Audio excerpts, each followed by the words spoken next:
14 de maio de 2026, ou seja, daqui a pouco. Isso mesmo.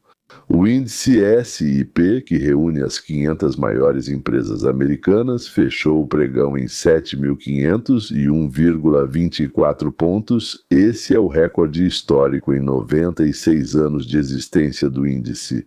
Nunca o índice esteve tão alto, nunca as ações americanas subiram tanto assim. São as 500 maiores empresas, nunca aconteceu isso. Agora veja o que estava acontecendo ao mesmo tempo. No mesmo dia, sim, em Hormuz, um petroleiro afundou na costa de Omã. Em Kiev estavam enterrando 24 pessoas, 3 delas crianças. Em Jerusalém, a coalizão de Netanyahu está simplesmente se desfazendo. Em Pequim, Donald Trump e Xi Jinping estão encerrando uma cúpula de 3 dias.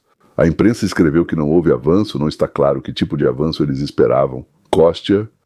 E apesar de tudo isso, justamente nesse dia houve uma disparada e dia após dia após dia, altas recordes. Bem, pode-se dizer que isso é um absurdo, pode-se dizer que é loucura dos mercados, pode-se dizer que é um afastamento da realidade, nada disso, nem de perto, nada disso. É só levantar os olhos dos títulos e ver o que está acima da superfície, onde há o barulho da guerra das notícias, mas por baixo acontece algo totalmente diferente. Ali há um trabalho silencioso, sem câmeras, sem vitórias ou derrotas, apenas trabalho. No mundo, bem, nem todos os atores, mas um número suficiente deles está escolhendo. Resolver o que pode ser resolvido, não lutar até o fim, não humilhar o oponente, não levar a guerra até a vitória final. Por trás do fim dessa frase, geralmente há tantos cemitérios que nem dá vontade de terminá-la. O mercado que observa, não olha para o presente, mas para 6 meses, 1 ano à frente, leva esse trabalho silencioso em consideração, avaliando-o em 7.500 pontos. Hoje eu quero contar para vocês o que exatamente o mercado ouve, porque se vocês ouvirem isso, vão olhar para o feed de notícias de outra maneira. Vivem distraindo vocês o tempo todo com a mão esquerda, com a direita, enquanto o principal acontece com a outra mão. E depois vamos falar sobre a história. Uma história muito próxima do meu coração e espero muito que ela também seja importante e toque vocês. É a história dos reféns israelenses e sobre o fato de que nós não abandonamos os nossos. Ok. Por que então o mercado está no máximo histórico? Mesmo assim, né? O número 7.501 não é fé no Trump, não é fé no Xi, é fé em uma coisa simples. A engenhosidade humana não vai parar. Veja o que aconteceu nos últimos 7 dias. A empresa Cerebras, fabricante de chips para inteligência artificial, subiu 68% no dia do seu IPO. A capitalização é um pouco menos de 95 bilhões de dólares. Algumas horas após a abertura das negociações, a jovem empresa já valia tanto quanto metade da Boeing. A Cisco é antiga, chata, corporativa. A Cisco, aquela mesma que parecia há muito ter se tornado uma vaca leiteira sonolenta, anunciou que sua previsão de pedidos para a infraestrutura de IA aumentou de 5 bilhões para 9 bilhões em apenas um trimestre. Um aumento de 70% em apenas um trimestre.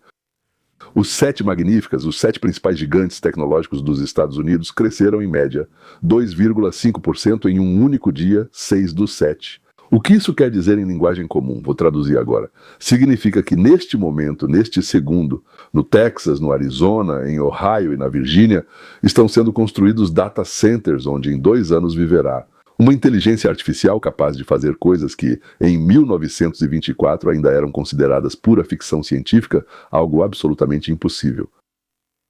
Isso significa que milhões de toneladas de aço, concreto, cobre e silício estão sendo transformados em infraestrutura, que aumentará a produtividade do trabalho de 10 a 20 vezes, em alguns casos 100 vezes em áreas completamente diferentes. Dezenas de milhares de engenheiros estão projetando o futuro e o capital corre para eles a rodo. Quando o mercado aposta 7,5 trilhões de dólares acima dos máximos anteriores nisso, ele não está apostando na política. Ele aposta que o ser humano ainda não desaprendeu a inventar. E sabe de uma coisa? Ele está certo. Muito bem. Voltando à realidade, China e Estados Unidos fecharam acordo sobre o evento principal. Quero que vocês ouçam isso não da forma como a CNN, a Fox ou Deus me livre, a televisão russa o apresentam, ou então a televisão ucraniana, um canal monopolista. Quero que vocês ouçam isso como a história ouve. Como a história vai ouvir isso? Como a história vai lembrar disso? Donald Trump chegou a Pequim com uma delegação que incluía Elon Musk e Tim Cook, Fink, chefe da Boeing, Kelly Ortberg. 3 dias de negociações. Xi Jinping advertiu publicamente Trump sobre Taiwan diante das câmeras. Trump insistiu publicamente nas tarifas diante das câmeras. E à noite, no último dia, eles sentaram para jantar. E nesse jantar, segundo vazamentos de ambas as delegações, começaram a surgir os contornos do que os diplomatas educados chamam de entendimento de trabalho. Os contornos são os seguintes: a China retoma a compra de produtos agrícolas americanos, soja, milho, carne suína e carne bovina, com volumes de dezenas de bilhões de dólares por ano. Isso não é boa vontade, senhores, é o mercado. Os chineses precisam alimentar 1,5 bilhão de pessoas. O fazendeiro americano sabe produzir de forma barata e com qualidade. Ninguém está fazendo favor para ninguém, ambos os lados saem ganhando. Se exibiu, seu idiota. Fizeram cara feia, depois disseram com esforço: tá bom, agora vamos ao que interessa, próximo. Algumas empresas de tecnologia americanas, como Apple, Tesla e alguns fabricantes de semicondutores de nível médio, recebem o chamado acesso confirmado ao mercado chinês. Ou seja, será possível vender sem revelar segredos. Não é uma capitulação completa de Pequim ao Vale do Silício de forma alguma, mas também não é uma cortina de ferro que muitos temiam há 6 meses, porque há 6 meses se falava sobre uma cortina de ferro. Falavam sobre confrontos da nossa frota com a deles, não sei, enfim, quem era nosso, quem era deles, perto de Taiwan. Um meio termo pragmático. O que não é crítico para a segurança nacional da China permanece aberto. Em troca, os Estados Unidos retiram parte das tarifas sobre produtos de consumo. Nem tudo. Setores estratégicos, novamente, segurança nacional, chips, metais de terras raras permanecem protegidos. Mas ferros de passar, tênis, eletrônicos domésticos, não sei, remédios voltam a ter preços normais para o consumidor americano porque estava difícil. Bem, isso afeta tanto os chineses quanto a nós, e ainda não se sabe quem será mais afetado. O TPI, que agora está em 6% ao ano, começará a esfriar em 2, 3 trimestres. Isso não é uma vitória do Trump, isso não é uma vitória do Xi, sabe o que é isso, né? Isso é... Bom, brincaram um pouco. De novo, agora vamos falar sério. Essa é a solução. E é isso que eu quero. Quero que vocês se lembrem disso deste programa. Se vocês lembrarem de uma frase, que seja esta: nós não estamos em guerra, nós resolvemos o que pode ser resolvido, porque há algo que não pode ser resolvido. Ok, deixamos isso de lado, vamos resolver o que podemos resolver. 2, provavelmente. Não, não é provavelmente, é com certeza. As pessoas mais jovens, as pessoas mais trabalhadoras do planeta. 2 países com um PIB combinado de uns 40 trilhões. O nosso é 24. Ou melhor, talvez uns 42 trilhões de dólares. 2 forças armadas, cada uma capaz de destruir metade do planeta facilmente. Sentaram-se à mesa e disseram um ao outro: olha, nós 2 sabemos que uma guerra entre nós vai acabar mal para todo mundo. Vamos resolver o que pudermos resolver. 1 ano atrás, pessoas sérias, generais, cientistas políticos e ex-ministros escreviam publicamente que até maio de 1926 estaríamos atirando perto de Taiwan. Hoje é 15 de maio de 1926, ninguém está atirando. O avião de Donald Trump retorna a Washington, enquanto Xi Jinping segue para sua residência. Amanhã, em Iowa, um fazendeiro receberá um pedido de 50 mil toneladas de soja. Depois de amanhã, em Zhengzhou, um engenheiro da Apple iniciará uma nova linha de montagem. Aqui há mais prosa, claro, do que poesia, eu entendo sim, mas se você entende como a história funciona, você entende que o mundo se sustenta na prosa. Antes de seguirmos em frente, vamos fazer uma breve pausa. Se você está ouvindo essa conversa e pensando: por que ninguém mais me explica assim? Todo mundo me fala de outro jeito. Isso acontece porque, na maioria dos meios de comunicação, as coisas não são explicadas como realmente são, mas sim da forma que rende audiência ou convém ao dono. Problemas vendem melhor do que soluções. Conflitos são interessantes, eles provocam, já as soluções normalmente são cinzentas, entediantes, mas ainda assim são soluções. Se você quer entender mais profundamente como a liberdade funciona e como ela se manifesta no mundo real, não em slogans, não na teoria, eu tenho um roteiro para a liberdade. Este é um guia passo a passo que desenvolvi ao longo dos anos. O link está abaixo, é um avanço nas ciências sociais. Isso aconteceu em 1961, quando o grande e, infelizmente, ainda conhecido apenas por especialistas, Andrew Columbus fundou seu Instituto de Livre Empreendedorismo em Los Angeles. Infelizmente, Columbus adoeceu, faleceu relativamente jovem e por isso seus trabalhos foram reunidos e complementados por seus alunos. Tive uma sorte incrível, participei desse trabalho em minha vida e agora o roteiro para a liberdade está pronto. Esta é a introdução. Na nova ciência que Columbus fundou, ele a chamou de ciência da vontade, Evolutional Science. E este que vos fala a chama de ciência da liberdade ou sobre a liberdade. Na verdade, é uma ciência sobre as relações entre indivíduos que possuem liberdade e vontade, ou seja, sobre você e eu. Na descrição deste vídeo você verá uma sugestão para baixar meu livro. Faça isso. E por esse mesmo e-mail, durante 10 dias. Durante vários dias você receberá diariamente uma videoaula. Todo dia, às 10 ou 9 da manhã, uma videoaula da ciência mais avançada do mundo. Aquela que vai permitir que você obtenha mais lucro, aliás, do seu negócio. Se tornar realmente popular em qualquer ambiente e grupo em que você esteja. E fortalecer os relacionamentos na sua família. O que eu quero dizer é, estudar a ciência da vontade feito bem de forma divertida. Eu tentei fazer isso de maneira divertida. É necessário para viver melhor, com mais riqueza e alegria. O link está novamente abaixo deste vídeo. E mais uma coisa. Se você gosta das nossas conversas e negociações, compartilhe com quem você acha que está se afogando no negativismo. Nós não vamos tornar o mundo melhor vendendo medo, vamos torná-lo melhor explicando como funciona a solução. Agora vamos em frente. Vamos falar sobre Irã e Hormuz? Então, o principal. Explosivo, ponto, do planeta. Ou então, tema da semana, Estreito de Hormuz.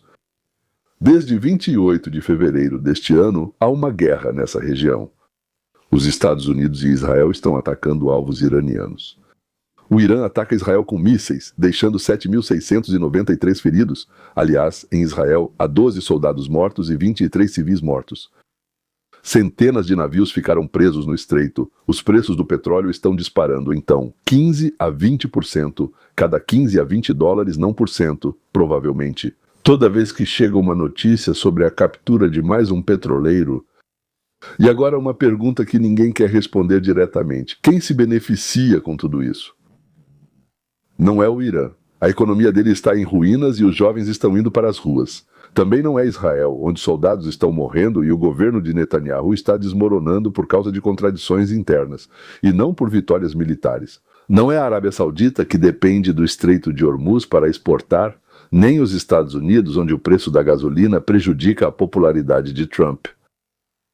Mas quem definitivamente sai perdendo com isso é a China. Pelo Estreito de Hormuz passa cerca de metade do petróleo importado que alimenta a economia chinesa. Cada dia de guerra no Estreito. Isso é um golpe no PIB chinês, na indústria chinesa, na classe média chinesa. E é aqui que a coisa fica interessante. Após a cúpula em Pequim, Xi Jinping conseguiu o que ele realmente queria mais do que Taiwan e tarifas. Ele recebeu um convite para ser mediador. Trump, que entende que sua própria popularidade é mais importante para ele do que o orgulho, deu sinal verde para Pequim.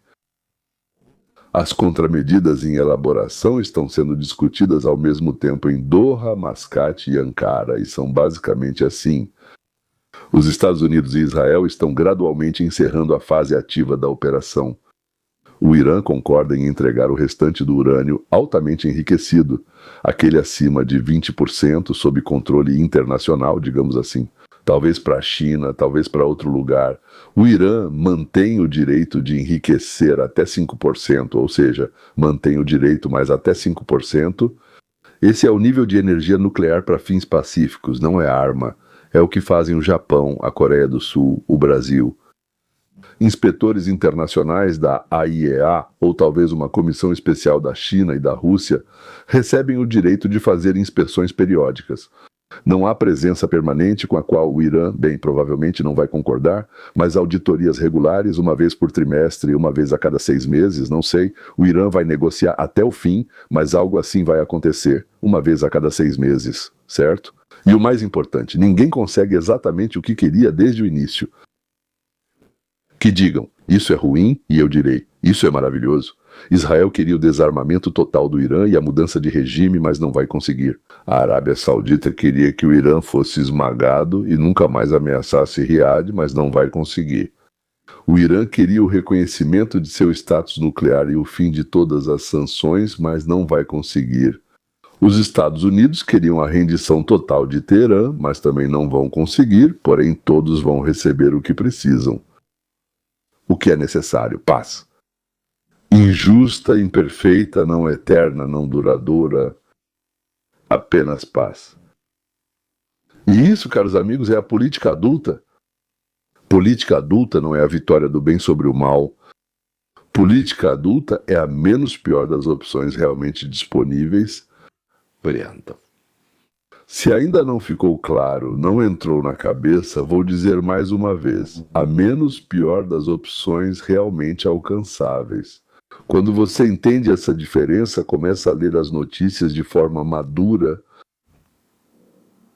E daqui a 5 anos, digamos que fizeram isso, certo? Passaram-se 5 anos, como dizem os ucranianos, né? E daqui a 5 anos eles vão atacar a gente de novo. Pois é. E aí, o que acontece? Agora, não estou falando sobre a Ucrânia, mas sobre Hormuz. Aqui, vou tentar junto com vocês, como se diz, dar um salto para o futuro. Porque não é importante apenas apagar o incêndio hoje. É importante construir a casa de forma que amanhã não haja incêndio. Daqui a 5 anos, o Estreito de Hormuz terá muito menos importância para a economia mundial do que hoje. Por quê? Agora vamos explicar. Os Emirados Árabes Unidos já estão expandindo o oleoduto Hashman Fujairah, que leva o petróleo até a entrada do estreito. A capacidade prevista para 1929 é de 3 milhões de barris por dia. Bem, isso é 1/4 de toda a alavanca de influência do Irã. A Arábia Saudita está finalizando o oleoduto leste-oeste até Iambu, no Mar Vermelho. Em 1930, sim, até 1930 eles devem concluir, mais 2 milhões de barris por dia contornando Hormuz. Isso já dá. 3 mais 2 não tem uma calculadora na mão, mas deve ficar em torno de 5. O Iraque desenvolve uma rota pela Turquia, Jordânia e Aqaba. É demorado, caro e politicamente complicado, mas está em andamento. O gás natural liquefeito do Catar vai por navios-tanque pelo Estreito de Malaca para a Ásia. Dos Estados Unidos segue direto para a Europa e Japão. A participação das exportações do Catar pelo Estreito de Hormuz está diminuindo lentamente. Some a isso a revolução do xisto americana que continua aí. Some o águas profundas do Brasil. Some os novos campos na Guiana e na Namíbia. Some sim, eu sei, muitos de vocês não gostam dessa palavra, a geração solar e eólica, que lentamente, mas de fato, reduz a participação do petróleo no balanço energético da Rússia. Some devagar, mas some. Sei que a participação do petróleo no balanço energético desaparece lentamente. Muitos não gostam desse termo, mas solar e eólica poucos percebem. Some sim. Gostam da geração eólica, a participação no balanço energético lentamente, mas reduz a participação do petróleo no balanço energético, some, some. Continuação a seguir, some. Eu sei. Reduz a geração solar e eólica. Gostam, some. Eu sei. Vocês gostam de geração, some, some sim, realmente petróleo, geração eólica. O poder de barganha dele vai derreter nas mãos. Módulo some, eólica reduz sim, eu some. E então Teherã se torna uma potência regional pragmática que comercializa petróleo, gás, pistaches, tapetes, sim, sim. O Irã tem uma economia maravilhosa se tirar a ideologia. Ou se transformar, bem, eu não sei, em uma grande Coreia do Norte. Tigre feroz. Ou seja lá qual for a fera deles. Faminta, isolada e que não interessa a ninguém. Para ser sincero, aposto na primeira opção. Os persas não são idiotas. Porque eu acredito em uma coisa que o Andrew Galambas explicou provavelmente, pelo menos para mim, explicou melhor do que ninguém, não pessoalmente, mas através dos livros. Quando a pessoa tem a escolha entre prosperidade e ideologia, A longo prazo, ela escolhe a prosperidade. Não imediatamente, não é fácil. Às vezes, só depois de uma geração é que faz essa escolha. Os iranianos, os persas, eles são um povo antigo, culto e comerciante. A juventude de Teherã quer estudar em Berkeley, não morrer no Iêmen. Deixe-me dizer mais uma vez. A juventude de Teherã quer estudar em Berkeley, não morrer no Iêmen. A intelectualidade de Teherã lê a escola filosófica de Berlim, não as coletâneas dos ayatolás. O bazar de Teherã quer negociar com o mundo, não vigiar o Estreito de Hormuz, e ainda mais 5 anos para eles. Você vai ver. Eu estava certo. Vamos voltar para a América, para Cisco, para o número mais chato da previsão de pedidos de infraestrutura para IA, inteligência artificial. Como já lhes disse, a previsão aumenta de 5 bilhões para 9 bilhões. Senhores, não se trata da Cisco ou de inteligência artificial, mas sim de que neste momento está sendo implantada a maior infraestrutura nos Estados Unidos. Uma construção estrutural desde os tempos de Eisenhower, bem as rodovias dos anos 50. Bem, faça as contas, a Nvidia vende chips no valor de 200 bilhões por ano, a AMD 40 bilhões. A Celebras acabou de entrar no mercado com uma capitalização de 95 bilhões. A Cisco aumentou a previsão em 4 bilhões. A Vertiv é uma fabricante de sistemas de refrigeração para data centers. Fabricante de sistemas de refrigeração para data centers. Está batendo recordes. Vertiv. Quanta, empresa que instala cabos e constrói subestações sob encomenda. Eles nem conseguem dizer para quantos anos à frente já está tudo alugado. Equinix. Digital Realty. Operadores de data centers alugam cada metro quadrado com 5 anos de antecedência por preços absurdos, porque amanhã vai custar 4 vezes mais caro. Agora, some a isso os construtores, né? Some os soldadores, eletricistas, pedreiros, sei lá, o encanamento. Some os projetistas, programadores, operadores. Some os fabricantes de transformadores, que aliás estão em falta. Os salários deles aumentaram 1,5 vezes em 2 anos. Some o setor de energia para alimentar esses data centers. É preciso construir capacidade de geração em enorme escala. Gás natural. Nuclear. Após 40 anos, novas usinas nucleares estão sendo construídas nos Estados Unidos, gerando centenas de milhares de empregos. São milhares de novas empresas que simplesmente não existiam há 5 anos. Esse é o fluxo de capital mais poderoso para a economia real mundial. Nunca houve nada assim no mundo. E sabe o que aconteceu? E sabe o que é mais incrível? Ninguém ordenou isso. Trump, Biden, Congresso. Ninguém. Ministério da Economia, Comissão de Planejamento, não. Isso aconteceu porque milhões de pessoas, investidores, engenheiros, empreendedores, cada um por conta própria, sem ordens, viram uma oportunidade. E correram atrás dela. Isso se chama mercado. E quando alguém lhe disser, e com certeza vão dizer, que o livre mercado não funciona, ou que o capitalismo deixou de funcionar, ou que o Estado deve direcionar a economia, lembre-se, 5 bilhões se transformaram em 9 bilhões em apenas um trimestre. Sem uma única encomenda ou ordem estatal. Simplesmente porque milhões de pessoas livres viram o mesmo futuro e decidiram construí-lo. Porque eles decidiram que isso era bom para eles. Vamos resumir. O mercado está no seu máximo histórico porque o ser humano não desaprendeu a inventar. China e Estados Unidos sentaram à mesa e saíram com uma decisão em que ambos os países recebem o que precisam para prosperar. Irã e Hormuz estão a caminho de uma resolução. Nela, ninguém vai conseguir tudo o que queria, mas todos terão paz. Em 5 anos, Hormuz deixará de ser o centro da energia mundial. O Irã precisará optar entre prosperar ou ficar à margem. Cisco e centenas de outras empresas estão iniciando a maior obra de infraestrutura de toda uma geração, sem nenhuma ordem vinda de cima. Se unirmos todas essas linhas, teremos uma frase que quero que lembrem. Nós não estamos em guerra. Nós resolvemos aquilo que pode ser resolvido. Não estamos em guerra, resolvemos o que é possível.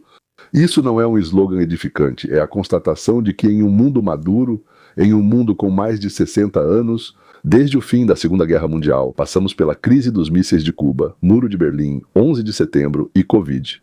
Aliás, pessoas maduras, no final das contas, depois de tudo o que aconteceu, como se diz, depois de jogar água fria no rosto, sentam-se à mesa.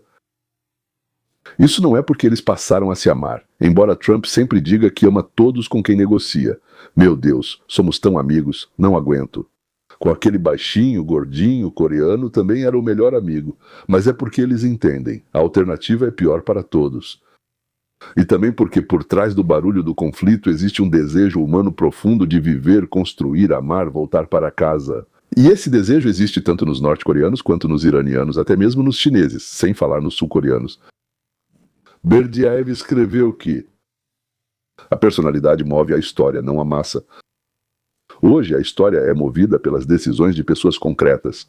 O funcionário que trocou prisioneiros, o engenheiro que projeta a próxima geração de chips, o presidente que, em vez de dar um ultimato, aceitou conversar, o fazendeiro, o vaqueiro, que amanhã vai enviar soja para Xangai. E antes disso, ele disse ao seu presidente: faça o que quiser, mas eu preciso vender essa soja. Personalidade. Cada um é um ponto de oferta de liberdade.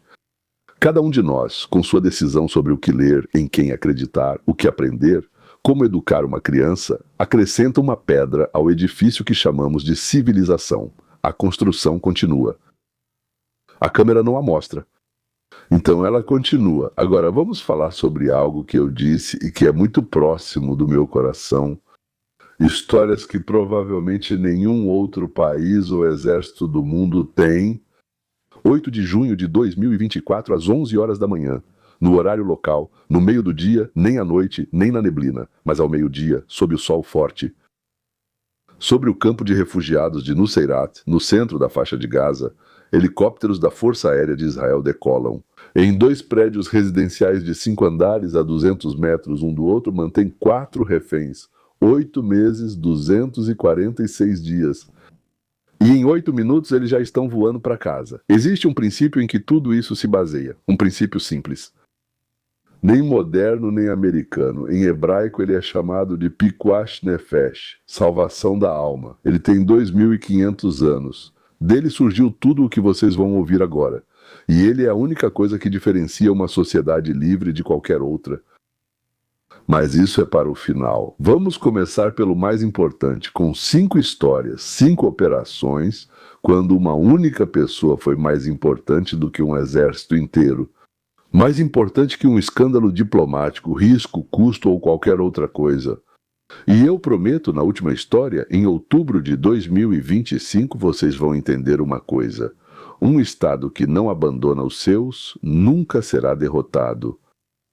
Não porque ele é forte, mas porque tem algo pelo qual existe. Então ouçam. Primeira história. Ori Megadish. Megadish. Tritz. 30 de outubro, sim. 30 de outubro de 2023. 23 dias após 7 de outubro, ninguém ainda sabe quem está vivo. Ninguém sabe quantos estão em cativeiro. E ninguém, nem em Israel, nem no mundo, acredita que alguém vai conseguir ser resgatado.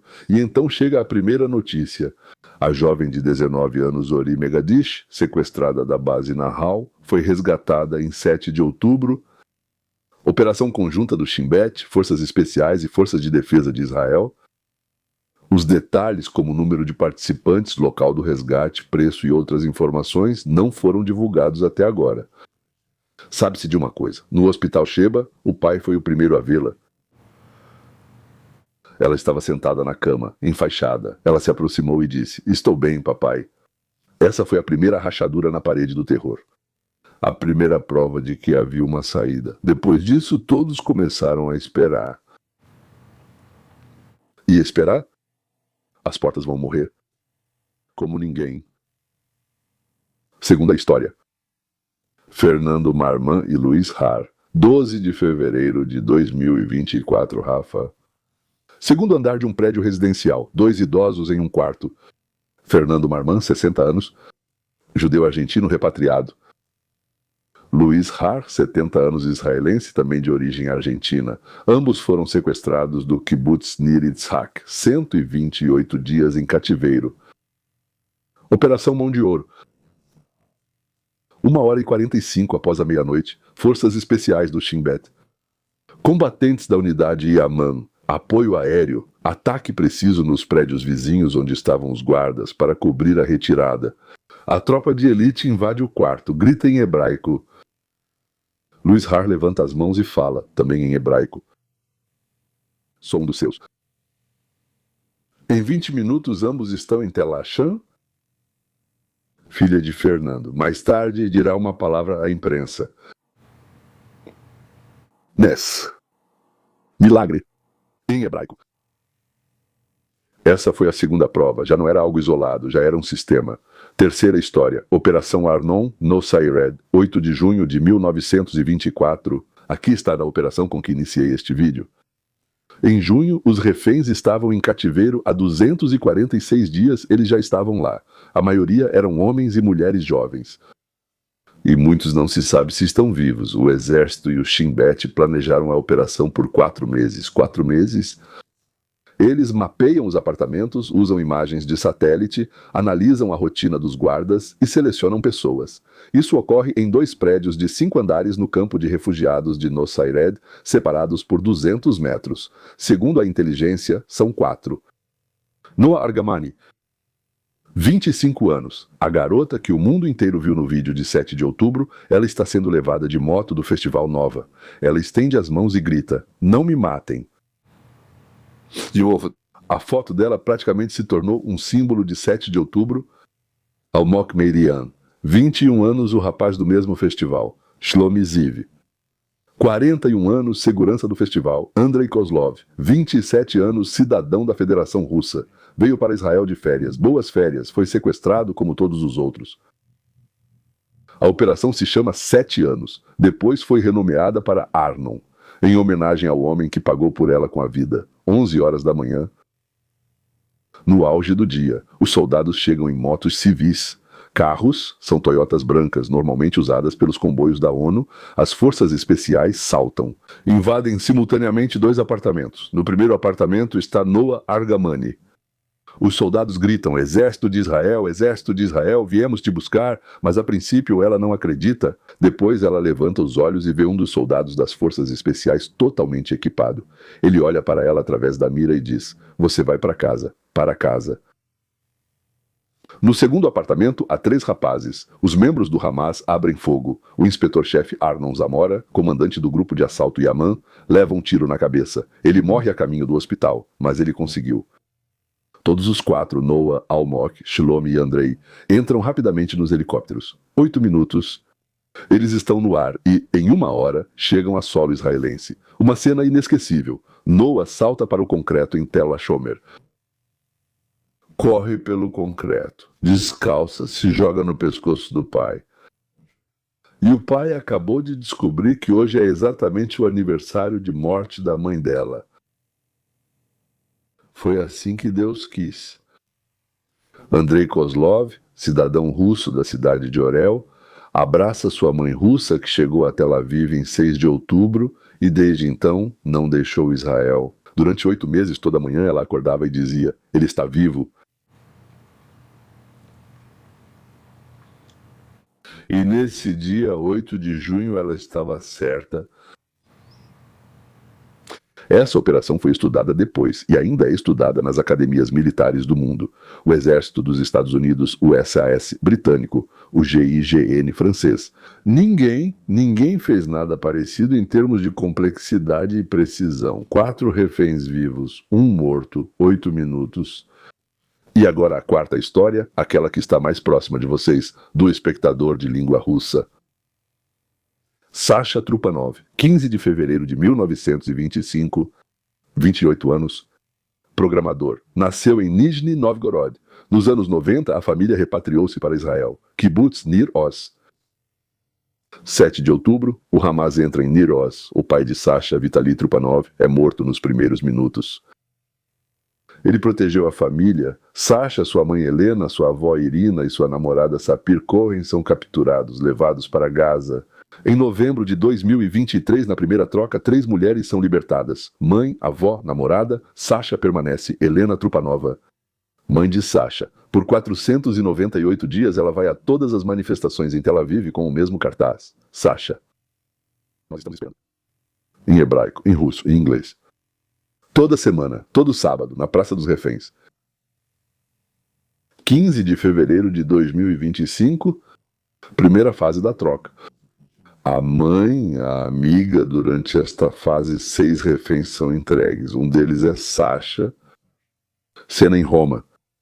Micro-ônibus da Cruz Vermelha. A porta se abre. Do ônibus sai um jovem magro, barbudo, vestindo um agasalho esportivo. 16 meses de cativeiro. Ele não entende de imediato onde está. Depois vê a mãe. Helena corre até ele. Ele fica paralisado. Depois a abraça e não a solta. 1 minuto, 2, 3, 10. Aqui está a quinta história. O círculo se fecha. Outubro de 2025. E aqui está o final. Todos os reféns sobreviventes estão voltando para casa. Donald Trump chega a Tel Aviv. Ele está parado na pista da base de Hatzerim. Quando os últimos 20 sobreviventes pisam em solo israelense, o país não dorme há 72 horas seguidas. Todos estão assistindo. E em 26 de janeiro de 2026, o ponto final. Hanu Gvidli, cujo corpo o Hamas escondeu por 2 anos em seu território, é trazido para casa. Israel negociou pelo corpo durante 9 meses. Foram exumadas mais de 250 pessoas em 2 cemitérios. Fizeram testes de DNA, encontraram, trouxeram, enterraram. O ciclo foi fechado. Todos que desapareceram em 7 de outubro, todos sem exceção, agora estão em casa ou sob a terra de Israel. O Hamas não deixou ninguém, não perdemos ninguém, todos até o último. Picor Nefesh. Eu prometi a vocês no começo voltar a essas palavras. Em hebraico, elas significam salvação da alma. No Talmud, esse é um princípio que anula quase todos os outros mandamentos. Pode-se violar o Shabat para salvar uma vida. Pode-se quebrar o jejum, o kashrut, qualquer norma ritual, porque quem salva uma vida salva o mundo inteiro. Isso está nos livros judaicos. No Tratado Sanhedrin, folha 37. Esse é o código pelo qual Israel vai atrás de cada um, de cada pessoa. Incluindo Andrei Kozlov, cidadão da Federação Russa, que veio de férias e acabou indo ao festival. Incluindo Sasha Trupanov, programador de Niroz. Incluindo Fernando e Luiz, repatriados argentinos idosos. Incluindo Noah, que foi levada de moto. E aqui está um paralelo que não posso deixar de fazer. O Hamas fez 251 pessoas reféns. 70 deles morreram porque foram mantidos de forma que não sobreviveram. Que exército no mundo vai atrás de cada pessoa individualmente por 4 meses? Que país lança uma operação por causa de 2 idosos? Em uma cidade estrangeira. Que governo hoje, em 2026, envia equipes para 3 cemitérios de Gaza para encontrar os restos mortais de um único soldado morto? Essa é a formulação mais antiga e mais pura dessa verdade. A vida de uma pessoa específica. A vida de uma pessoa vale mais que a bandeira, cerimônia, tratado, economia e o Estado. É justamente porque Israel reconhece isso que ele existe e continua sendo um país livre. Essa é uma lição que vai muito além de Israel. Qualquer sociedade que deixa de ir atrás de cada um dos seus deixa de ser livre. Isso se refere à América, Europa e a cada um em seu círculo. Famílias, comunidades, amigos, isso é a verdadeira sociedade da regra de ouro. Não é slogan ou teoria, é ação, ir atrás de cada um. Ir atrás de cada um. Se este vídeo acrescentou algo ao seu entendimento do que é uma sociedade digna, compartilhe-o com quem você ama. Não é curtida nem coração, uma mensagem pessoal com uma frase. Veja, isso é sobre nós. Esse é o trabalho que nenhum algoritmo faz. Somos nós que fazemos isso. Se ainda não se inscreveu, faça isso neste canal e ative o sininho. Há também o canal Roteiro para a Liberdade. Inscreva-se lá. Todas as manhãs envio um vídeo de 10 minutos direto ao ponto sobre 3 coisas que tornam nossa vida completa. Como fazer com que seu negócio funcione com o máximo de eficiência.